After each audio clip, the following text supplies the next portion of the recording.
Hey, Dental Nachos crew, it's Paul Dr. Nacho bringing you some key resources and sponsors of our Dental Nachos Facebook group, helping you guys understand how to survive and thrive as business owners. And we're in a time in the dentisting circle of life where we're having some challenges, where dentistry is essentially shut down right now. And I have with us David Burch, Director of Specialty Banking for Huntington, who's going to share some tips with our Nacho audience on how they can do things to survive and thrive.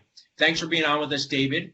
Share with us, if you don't mind, what you do, what your company does, and how you guys help dentists. Paul, first off, thank you for all you're doing. I'm part of your Nacho family on Facebook, so I get to see the comments, and I've responded back a few times to some of your followers and the folks on on Facebook. I think you had a lot of value, so I appreciate what you're doing. I've been in the dental finance marketplace, healthcare generally, for about 23 years. I was with another very large organization for about 21 years, and I joined Huntington Bank about 2 years ago to help them start up their program for financing dentists. So we really specialize in this healthcare space. The majority of our business, almost 70% of what we do when we think about this specialty banking, is in the dental space. So we provide startup lending, acquisition, relocations, equipment, really anything that a dentist would need from a business perspective, we can accomplish for them.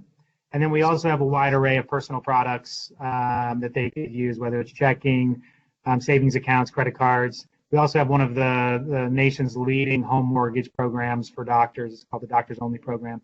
So, real wide array. A true nacho plate of banking toppings you guys have there.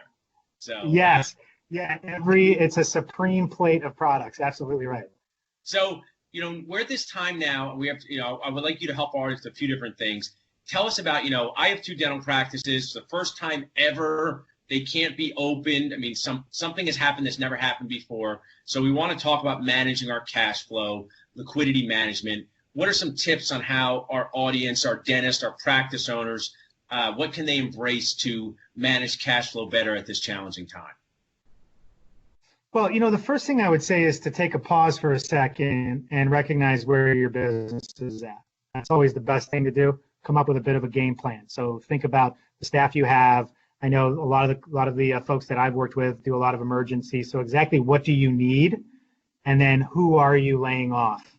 I think from that same perspective, you got to start looking to different areas of liquidity that you do have. So what kind of cash do you have, the lines of credit that you have available, and then any other lines that you might be able to utilize. I think right now the big word on the street is the Paycheck Protection Program, which has come with some complications through some organizations. And then there's other government-backed type programs, whether it's the EIDL loans, things like that, that can provide the capital that you need to be able to move forward. And part of that move forward is understanding your current position, what your plan is from an opening perspective, because that's starting to get a little bit more clear now.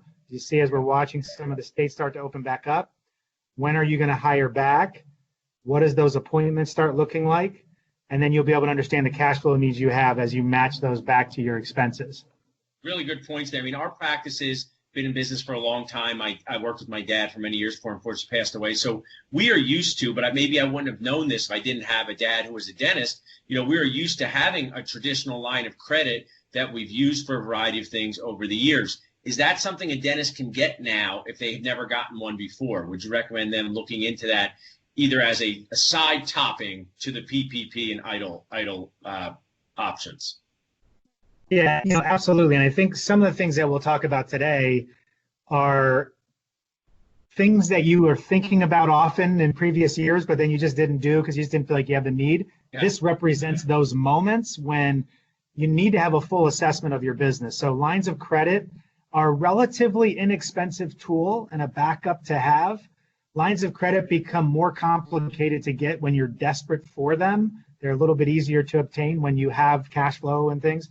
I do think the right banking partner right now, and there's a lot of really good banks out there that relate to the healthcare market, but ours, for example, would look at this situation, look at historical earnings of that business, the capability of the owner, and then be able to match them up with a line of credit that would work for them. So if they haven't done it yet, I would recommend it. I think it's the right solution.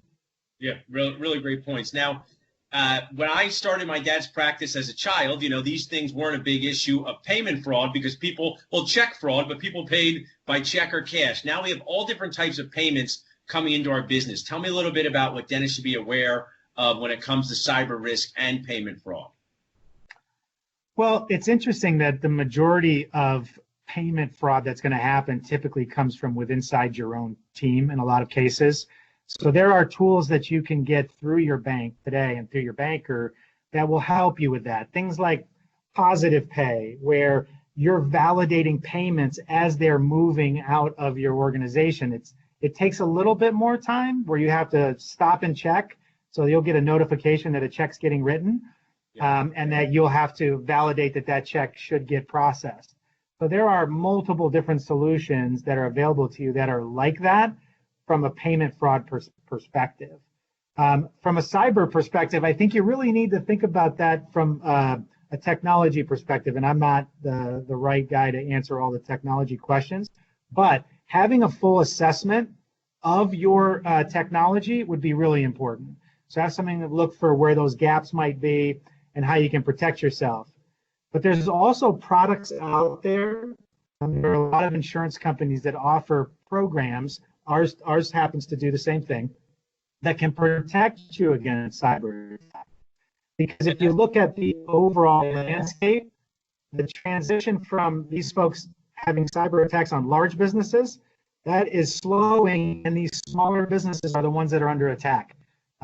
They can come and take possession of your information and ask you for $50,000, and it's really hard not to be able to have to give in to that. So really I would say two things. One, the assessment, and then two, looking into what's available from an insurance perspective. Really good insight. A book I have with me all the time is The E-Myth Revisited, and it only talks about working on your business instead of in your business. And this is a time where dentists are not even allowed to work in their business, so they can use this time to work in their business and plan for this post-COVID life, things that they might have should have had in place anyway. Really, really key.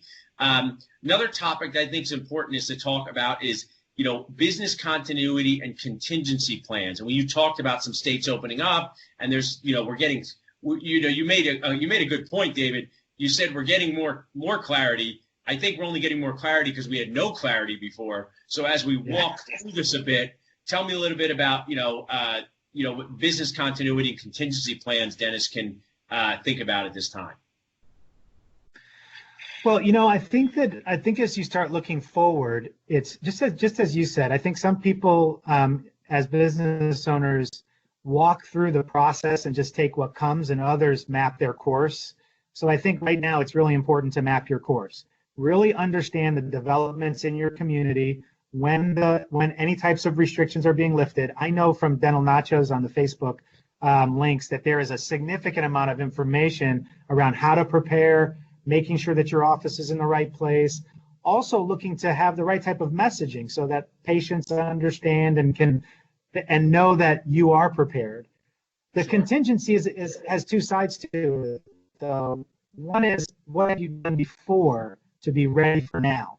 Yeah. So I think that we also need to look at the fact that we could reopen our businesses and in 6 months have some similar event that happens, whether it's COVID-19 with a small resurgence in the fall and the winter, or something else that occurs that limits us. So I think it's important to understand, do you have the right type of insurances in place? Do you have secondary models that will allow you to operate in a different environment?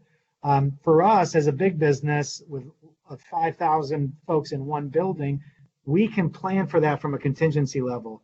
And I think you've got to be looking at it the same way. So not only what can you do as you're gearing up right now and taking control of that environment for yourself, but then also looking down the road again as what is next and how am I going to be ready for that?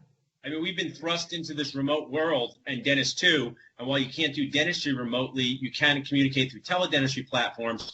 But more importantly, communicating with your team to get all the things set to reopen. Maybe people who don't run a dental office don't understand, but I've been saying this over and over. It's been 30-ish days where dentists, their teams have not been together. That is unheard of. That's never happened. These are human beings that we're used to being shoulder to shoulder with on a daily basis. And to get a 30-plus day break, could be a 60-plus day break, Getting started after that is challenging. If someone's a golfer and they haven't played in a long time, they know they're rusty. If someone's a speaker, anything you do. So important points. And kind of to wrap it up, and I loved what you're sharing is, how can you limit your liability and where should you be getting advice? And how does Huntington help dentists here? And how can we reach out to you? But just you're a great key resource who's been in this field for a long time. If we're just talking about dentists at all different stages, getting advice and limiting their liability, what type of insight can you share with them? Well, I think that the key is the first thing you have to do, and I think we've touched on this a couple different times. I grew up as a salesperson, got into management, and I looked at my career as a career. So some people look at a salesperson as a salesperson. I looked at it as a career, and how was I going to educate myself and surround myself with the right people so that I can find the right outcomes that I was looking for. I think it's very much the same way, and I know, Paul, you do this from our conversations, is who is on your team? Yeah. You, as a business owner, you're paying your CPA, you have an attorney, you have a banker, they should be on your team. So you should be hosting maybe every other month, real sit downs where they're coming to you to help you recognize risk in your business. So if I'm your banker, you should expect me to be able to come to you, sit down, and recognize some of the impending risks that you have. I met with a client just 2 or 3 weeks ago as this stuff was all starting, and we were talking about cyber risk, and we were talking about payment fraud, and the fact that he is easily at risk for $50,000 loss, and it could happen in a minute. Right. And so I think that one of the best things you can do is to really look at your business and set it up so you have a board. And I've actually heard you talk about this before. Who is on your board? Who are your go-to people for advice? And go to them for that advice. So I think if you're thinking about it from that structure, that's kind of how I'd look at it. I do the same thing for myself. I have go-to people that I talk to that I get refreshes on.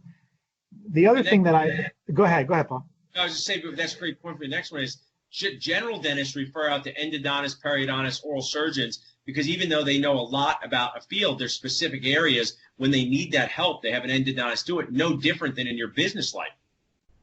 That's absolutely true. If you have a real tough rear molar that's bent up, and as a general dentist, you could do an easier procedure. That's not something. It's complex, and sometimes you don't know what's down there because you haven't experienced it. So I completely agree with you. And listen, these folks are there to serve you, and you've got to find those people that have that servant attitude that are really willing to step in, sit down, and talk to you about what's next. The only thing I would add to that is to ensure that you sit down with the right insurance people to outline how they're going to cover you. And particularly in this world today, when I've said this to so many people, that I feel like the biggest risk we have are the ones we don't see.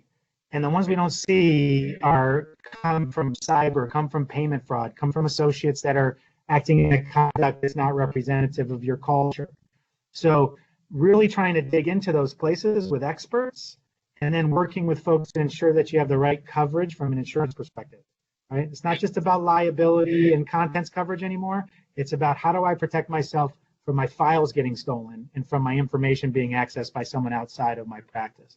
All incredibly important, all stuff they don't teach you in dental school. And sometimes it takes a pandemic to get a wake-up call on stuff, and that's where here. I really appreciate you sharing with us, David. You're an awesome Nacho, awesome sponsor and key resource. Someone said, I want to reach out and learn more about what you guys do at Huntington. What's the best way for them to do that? Well, I do, like I said, I'm in the Dental Nacho Facebook site or Facebook link all the time. So if someone wants to message me there, or just shoot a note in, and we can kind of talk about that there. And then you can go to huntington.com. We have our website will navigate you right to the healthcare lending site. And you can also locate bankers and people you can talk to in that level. But through your Dental Nachos or through huntington.com is the best place to reach me. I appreciate it. You're a part of the community. I'm trying to build resources for dentists so they know who they can go to, people who they can get insight from in acute situations like we're dealing with now. But then when we go back to normal-ish or the new normal, there's going to be things that people learn during this time that they can implement. Like you had said very correctly, there could be something else down the road. So Dental Nachos, huntington.com. educate yourself, inform yourself, prepare yourself to survive and thrive in this circle of dentistry life. Thanks for being on with me, David. Thank you, Paul. Make it a great day. Stay healthy.